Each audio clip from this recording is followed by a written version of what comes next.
This is periodic number 3. Bob crawls across a football field and back at a constant rate, meaning these are straight lines.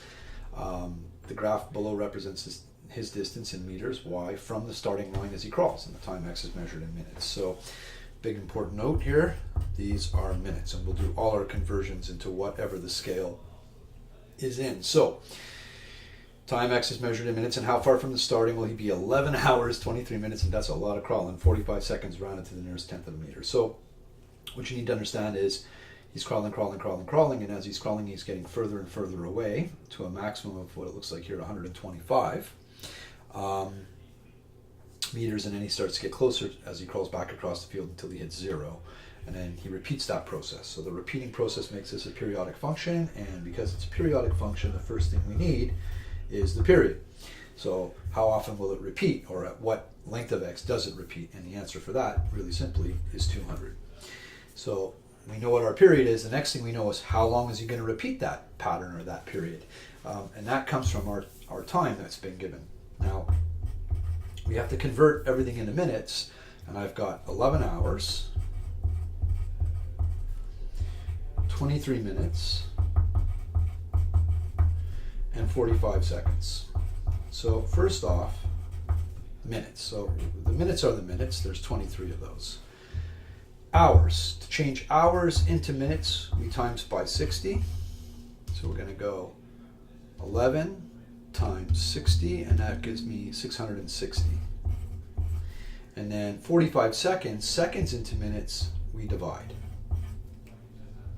Think about it. 45 seconds is less than 1 minute. We need to get a decimal, right? That's kind of the hint. If you multiply, you're going to get a big number. We want something smaller than 1. 45 divided by 60 gives us 0.75.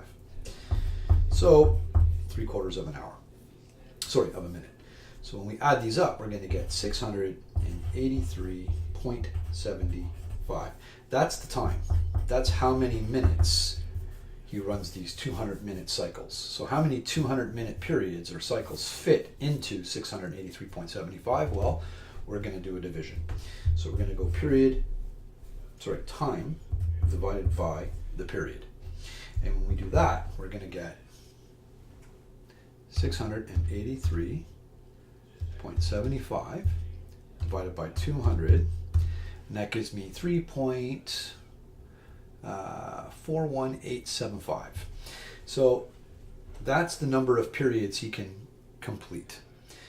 We know that that's a whole number with a decimal, and it's the decimal is the part of the period that we want to find. In other words, he does 3 full triangles like this, and then 0.41875 of the new triangle. So we're going to come back to the first one and find where 0.418 would be.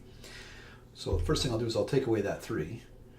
That's now I'm down to just my decimal, right? So if you think of, I had 3.41875, and I just ditched that 3. I want the decimal. I'm going to take that, and I'm going to times it by the period. It's always the same thing. The decimal times the period will tell me how far into that period, what proportion of the period. So times 200. And there's my answer, 83.75. Now, very important to remember that x is 83.75. You'll notice the 83.75 or 83.8 because we've rounded it to the nearest tenth right there. They're hoping you say that as the answer. That's not the answer. That's the value of x, and x is right around here somewhere. What we want is the corresponding y. You'll notice also it looks like it's going to be very close to 100. They're hoping you'll just say, oh, about 100. Nope, we got to calculate it. Can't just read it off the graph. So it's not going to be 83.8, it's not that 100. That means we need to use these 2 points to get the equation of that line, y equals ax plus b, plug in the x that we found, and get the corresponding y. And we can do that because it's a straight line. Remember I told you at the beginning, constant rate. Why don't we use these 2 points? Well, we're not using these 2 points because x came out at 83.75. So 83.75 is over here. We come up to find the y. We have to use this line, not this line. So here we go. I'm going to label this point. This is the point 100 and 125.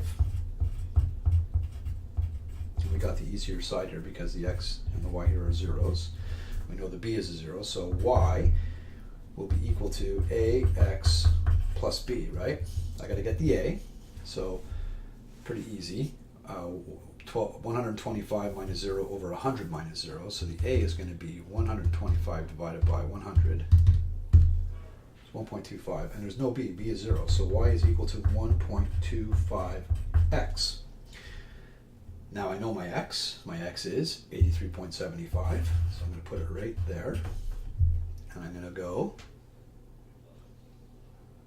clear 1.25 times 83.75, and lo and behold, I get 104.7.